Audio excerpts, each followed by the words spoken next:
Joseph Conrad, a short story writer and a novelist of Polish descent, whose works include novels like Lord Jim, Nostromo, and The Secret Agent. During his lifetime, Conrad was admired for the richness of his prose and his renderings of dangerous life at sea and in exotic places.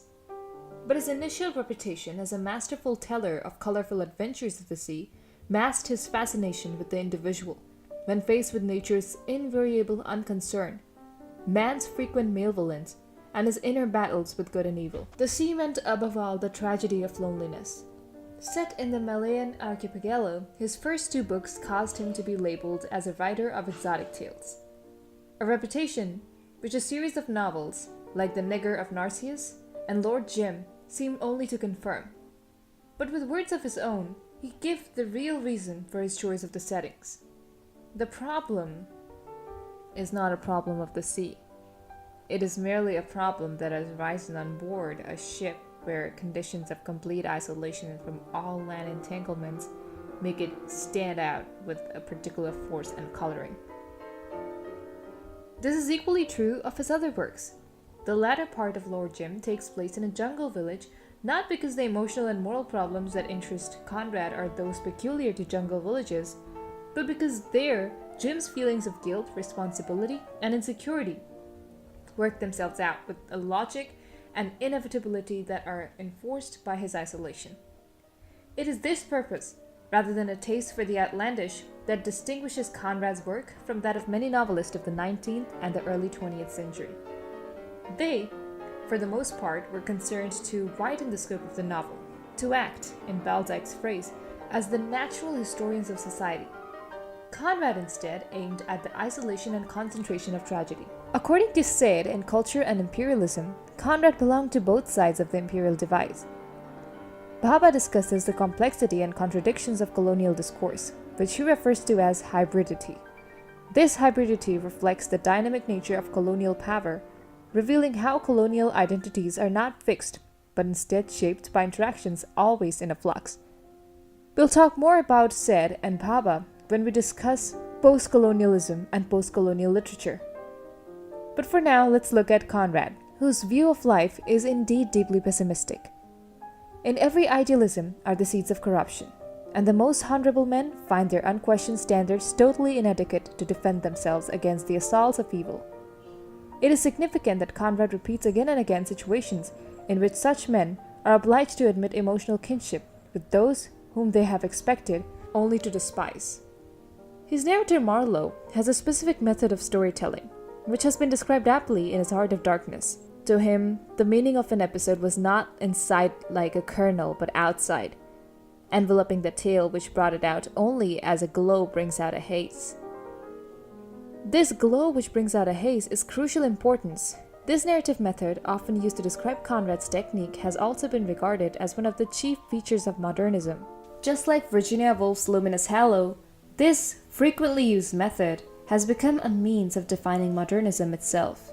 Now, if we look at other narrative techniques used by Conrad, most of them have come from Impressionism, a movement where the author presents object as it is heard, felt, and seen in a single passing moment. The first thing that we look at these narratives is the individual and cultural concerns that Conrad focuses on. In an article on Heart of Darkness, Eric Tereaway refers to the question that Conrad never ceased to worry throughout his career, that of the possibility of shaping a substantial, coherent self. A common feature of these investigations is that they look to the self for the knowledge of the self. Similarly, commentators on perception of other human beings look to the other for the knowledge of the other. These commentaries on self and other consistently imply that self and other are distinct and self-contained entities. In contrast to this separation of self and other, Conrad presents a necessary link between the two, between subject and object, in coming to any knowledge. The self alters the other just as the other alters the self, and in the space between them exists the possible epistemology of subjectivity.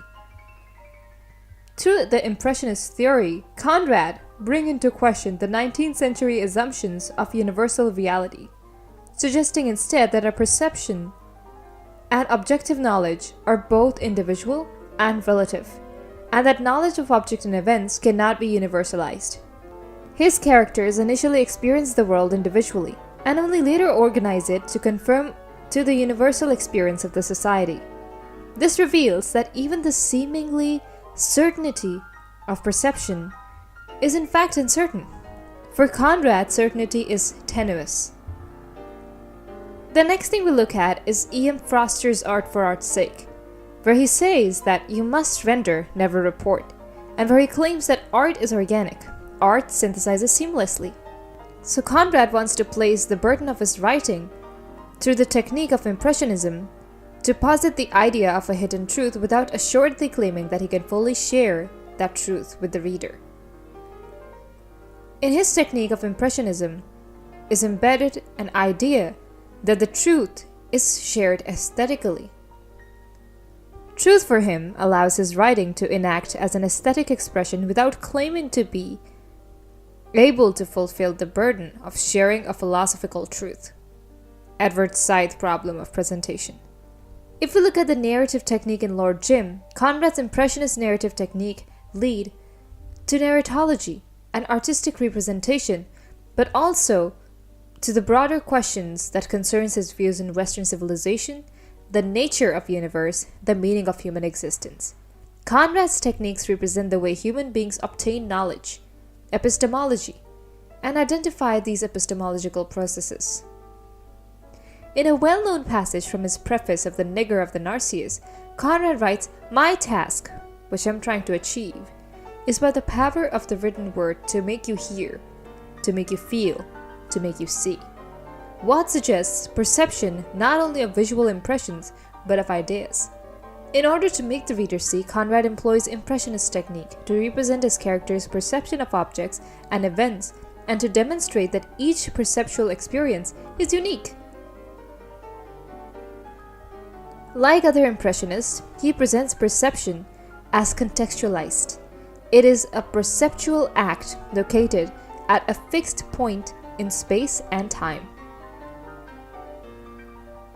To achieve this effect, Conrad employs two primary techniques: limited point of view and blurred boundaries. Limited point of view presents an individual view of objects by representing both the physical limitations of human perception as well as the way perception occurs within individual consciousness. Only one person can look at one thing in one particular way, but if many people are looking at the same thing, you will get many different perspectives. So therefore, every perspective would have certain limited point of view. They would not be able to see a certain thing that another person will be able to see. Blurred boundaries occur because of the limited point of view from which the subject encounters the object. They're not able to separate the objective from the subjective. They're not able to separate what the other actually is and how they are perceiving it to be.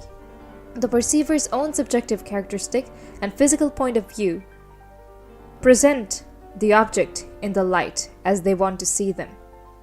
And every perspective is different. Knowledge itself is revealed to be limited as well. We would also see the presence of multiple narrators. Instead of a single narrator who relates his or her own individual experience, multiple narrators, with each experiencing a phenomena differently and thus emphatically show that subject and object alter each other and are affected by the context in which they occur. Primitive perception.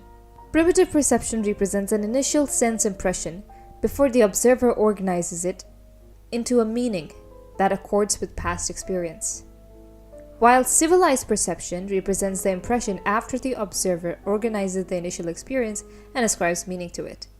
This mediating influence of the subject's past experience may appear as public past, private past, or both. In this way, a subject's personal past, as well as his or her cultural past, alter the initial perceptual experience and convert it into something different from what it first was. Organizing primitive perception into civilized perception can be useful because it helps individuals to function in a social group where consensus exists concerning the identity of a particular object or event. Primitive perception focuses our attention on how human beings experience the external world. Far from being universal and accessible to all, the world is perceived from an individual point of view. Culture mediates perception by taking a fluid, continuous human experience and dividing it into discrete segments and assigning meaning to them. In this technique, Conrad simply places an object in a physical setting and demonstrates how that context affects the object. Here the emphasis is not solely on objective reality, but on the subjective and emotional responses this object would evoke. In medias res. In normal narratives, the fictional characters have knowledge of prior events while the reader does not. But in impressionist narratives, that is in medias res, both the characters and the readers are ignorant of prior events. Finally, you will also notice how Conrad's events are more achronological. That is, the time perception is more subjective in nature. Instead of presenting a straightforward and linear narratives, Conrad's narrators usually are engaged in the process of gathering information. The narrative unfolds as the narrator explores and reflects on events, contributing to a more subjective and layered storytelling approach. So the novel contrasts the subjective and immediate sense of time in the Eastern setting with the most structured and culturally determined linear time of the Western world. We can see how Conrad might as well have known of Gauguin's paintings, including those with dreamscapes, nightmares, and diabolical themes. Both Conrad and Gauguin see art as a kind of experience which derives in part from the aestheticism of the 1890s. His narrators, like Marlowe, thought of their narration as a dream. Marlowe has described his writings as without sequence, like dreams, like all life made of fragments. Marlowe tells his audience, "It seems to me I'm trying to tell you a dream." Modernism's interest in drawing attention to narrative voices comes from its concern with the fragment itself. According to Dennis Brown, the theme of self-dissolution is reinforced by the manifest uncertainties of a dramatic narrator himself in search of a founding journey of self-integrity. This is Conrad. If you'd like to know about other authors from the modernist periods, then you can watch my other videos, like this one.